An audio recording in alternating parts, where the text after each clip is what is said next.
Please do subscribe to Prajabheri News Channel.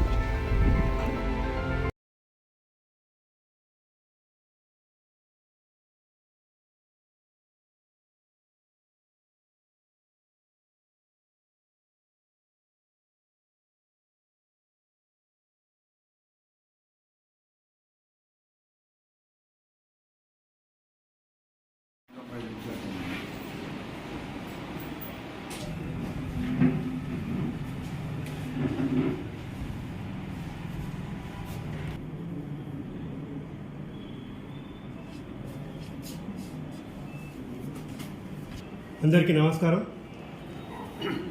న్యాయవాది పరిషత్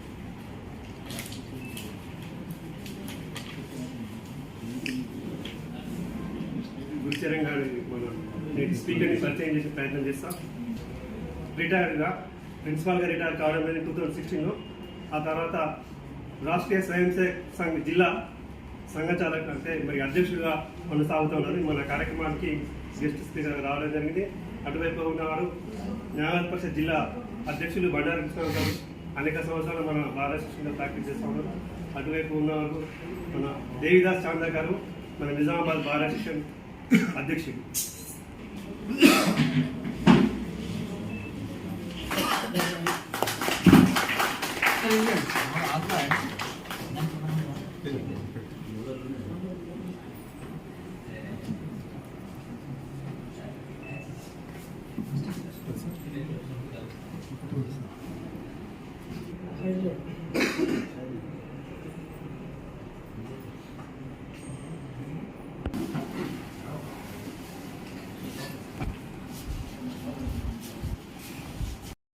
నాకు సంపాదన లేదు ఇంకోటి ఏడుస్తాడు, నాకు బంగళా లేదని ఇంకోటి ఏడుస్తాడు. ఓ ఏడ్చి ఏడ్చి కళ్ళ నీళ్ళు దారాలు కడతాయి. అట్లా భగవంతుని దగ్గర పెట్టి నా కొడుకుని అని ఏడ్చేటప్పుడే తప్ప భగవంతుడా నిన్ను దర్శనం చేసుకోవాలనుకుంటున్నాను ఎవడన్నా కోరాడా? కోరలే. ఎందుకు కనిపిస్తాడు? ఆయనకే పని లేదా కాబట్టి ఆయన కనపడదు.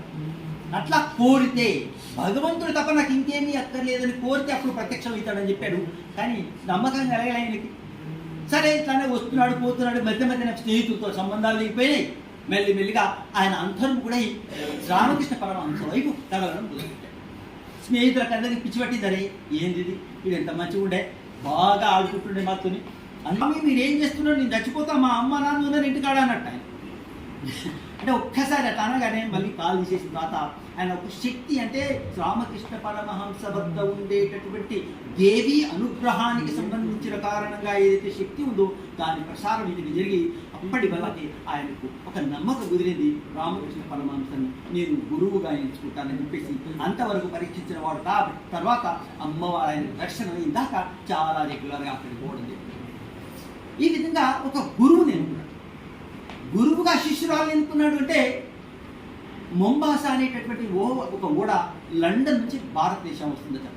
అందులోపల ఒక ఆంగ్లేయ వనిత, ఐరిష్ మహిళ, ఆమె పేరు మార్గరెట్ ఎలిజబెత్ నోబుల్. ఆమె ఒక క్రిస్టియన్ వర్గానికి చెందినటువంటిది. వాళ్ళ నాన్నగారు, ఫాదరు, వాళ్ళ చెల్లాయి కూడా అటువంటి చర్చ్ పనులోనే ఉండేది. ఆమె చాలాసార్లు అనేక కార్యక్రమాలలో పాల్గొనేది. కానీ ఆమెకి ఎక్కడ సంతృప్తి కలగలేదు. అంటే ఒక మనిషిగా, తత్వవేత్తగా, సత్యదర్శకుడు, సత్యాన్వేషికి ఏవైతే ప్రశ్నలు వస్తాయో ఆ ప్రశ్నలకి సమాధానం చెప్పగలిగితే అప్పుడు వాళ్ళ మీద మనకి నమ్మకం ఉంది. కానీ ఇంతకుముందు వారు చెప్పారు మనకి సీనియర్ లాయర్ దగ్గర వెళ్ళి ప్రశ్నలు అడగండి అని. ఈయన ఆల్రెడీ బాగా చదువుకొని పోయి సీనియర్ దగ్గర పోయి ఆయనకేం రాలేదనుకోండి, ఆయనకేం తెలియదు. నమ్మకం కుదరాలంటే ఆయన ఉన్నటువంటి అనుభవాన్ని ఈయన బోధించగలగాలి. అందువల్ల అనేక మంది చెప్పినటువంటి సమాజం లోపల చాలా రకాలైన ప్రశ్నలు ఏవైతే ఉంటాయో వాటికి సమాధానం ఆమెకి లభించేది కాదు. ఆమె అసంతృప్తిగా జీవితం గడిపేది. పాపులు, జీవులు, పునర్జన్మ, జన్మరాహిత్యము, ఇటువంటి వాటికి ఏమిటికి ఆమెకు సమాధానం దొరికేది కాదు. ఎవ్వరు ఎన్ని వాదించినా ప్రపంచం లోపల ఏ మతము, ఏ ధర్మము చెప్పలేనటువంటి సైంటిఫిక్, శాస్త్రీయమైనటువంటి ఆన్సర్స్ కేవలం మన సనాతన ధర్మం లోపల మాత్రమే కనబడతాయి. ఇది ప్రపంచం అంతా మెల్లిగా ఉంది. ఇంతకుముందుకి ఇప్పటికీ డిఫరెన్స్ ఏంటంటే, ఇప్పుడు ఐఐటీలో చదువుకున్నటువంటి ప్రొఫెసర్లు, సైంటిస్టులు అందరూ కూడా వేదాల్లో ఏముంది, హనుమాన్ చాలీసాలో ఏముంది, విష్ణు సహస్రనామాల్లో ఏమున్నాయి, లలితా సహస్రనామాల్లో ఏమున్నాయి, వేదాల్లో ఏ వేదంలో ఏముంది, వాటి యొక్క గొప్పతనం ఏంటి, సైంటిఫిక్గా దాని యొక్క ప్రూఫ్ ఏది అనేటటువంటివి వాళ్ళు ప్రూవ్ చేస్తున్నారు. కాబట్టి ప్రపంచం దాన్ని అంగీకరిస్తుంది. ఇంతకుముందు ఈ పని స్వామి వివేకానందుడు ఆంగ్లం చదువుకోవడం వల్ల ప్రపంచానికి పరిచయం చేసినటువంటి వ్యక్తి. అందువల్ల ప్రపంచానికి కొద్దిగా తెలిసినా కూడా తర్వాత ఆగిపోయింది. బ్రిటిష్ వాడు ఎంతసేపు చదువుకోనైనా ఏబిసిడి చదువుకుని గుమాస్తాలను తయారు చేయడం ద్వారా తన పరిపాలన సుగమంగా జరగాలని చెప్పేసి ఆలోచించాడు తప్ప ఈ దేశంలో ఉన్నటువంటి వాళ్ళు గొప్పవాళ్ళని. ఇక్కడ విద్యా వ్యవస్థ నాశనం చేశాడు, మన గురుకులాలన్నీ నాశనం చేశాడు, ఎంతసేపు ఇంగ్లీష్ చదువు. ఇప్పటికీ కూడా చిన్న చిన్న పల్లెటూళ్ళలో ఆంగ్ల మాధ్యమం ద్వారా చదివితేనే గొప్ప అనేటటువంటి ఫీలింగ్ ప్రతి వాడికి ఉంటుంది. తెలుగు మీడియంలో చదువుకున్న వాళ్ళు గొప్ప వాళ్ళు ఉన్నారు. చాలా మంది మన దేశ నాయకుల యొక్క గొప్ప వాళ్ళ యొక్క లిస్టులన్నీ మీరు రాయండి. వాళ్ళందరూ అది బెంగాలో, తమిళో, మరాఠో, తెలుగో, కన్నడలో అందులో చదువుకున్నటువంటి వాళ్ళే ఉన్నారు. జర్మనీ కానివ్వండి, జపాన్ కానివ్వండి, రష్యా కానివ్వండి, వాళ్ళు వాళ్ళ భాషల్లో చదువుకోకపోతే ఏమన్నా ఇంగ్లీష్లో చదువుకుంటారా? చదువుకో. కానీ ఎవరు చెప్పాలి వీళ్ళకి అర్థం కావాలి. ఎందుకంటే మన భాషలో కనుక మనం ప్రావీణ్యం సాధిస్తే ఆంగ్ల భాషలో ఆటోమేటిక్గా ప్రావీణ్యం వస్తుంది. అది అర్థం కాక మిగతా వాళ్ళందరూ ఒక్క ఇంగ్లీష్ కోసం మిగతా 5 సబ్జెక్టులను వదులుకుంటున్నారు. లూజ్ అయిపోతుంది, కష్టమైపోతుంది. అటువంటి పరిస్థితుల్లో స్వామి వివేకానందుడు నా గురువు అని ఎట్లా అయితే ఈయన యాక్సెప్ట్ చేశాడో తరువాత కాలంలో ప్రపంచానికి భారతదేశం గురించి చెప్పాలి, నా సనాతన ధర్మం గురించి చెప్పాలి అనేటటువంటి ఆలోచనతో ఉన్నటువంటి స్వామి వివేకానందుడు 1893లో బ్రిటిష్ సామ్రాజ్యం ఏర్పడి 400 సంవత్సరాలు అవుతున్నటువంటి సందర్భంలో ప్రపంచంలో ఉండేటటువంటి అన్ని మతాలకు సంబంధించిన పెద్దవాళ్ళని పిలిచారు. వాళ్ళ ఉద్దేశం ఏంటి? అందరినీ పిలిచి అరట మీరంతా పిచ్చోళ్ళు, మీరు వెధవులు, మీకేం తెలియలేదు, మేమే గొప్ప వాళ్ళమని చెప్పాలనుకున్నారు. మా మతమే గొప్పది అని చెప్పాలనుకుని ఆ సమావేశాన్ని వాళ్ళు ఏర్పాటు చేసిన తర్వాత ఈయనకు దొరికింది. ఈయన పోవాలనుకున్నాడు, చాలా కష్టపడితే పోవడానికి ఎట్లాగో వీలైంది. అక్కడ పోయిన తర్వాత టికెట్ పోయింది, ఆయనకు పర్మిషన్ లేదు. పర్మిషన్ ఉంటే తప్ప లాభం లేదన్నారు. చివరికి ఎక్కడో కూర్చుంటే ఎవరో దృష్టిలో పడతారే, ఇదేది సన్యాసిలాగా ఉన్నాడు ఈయన.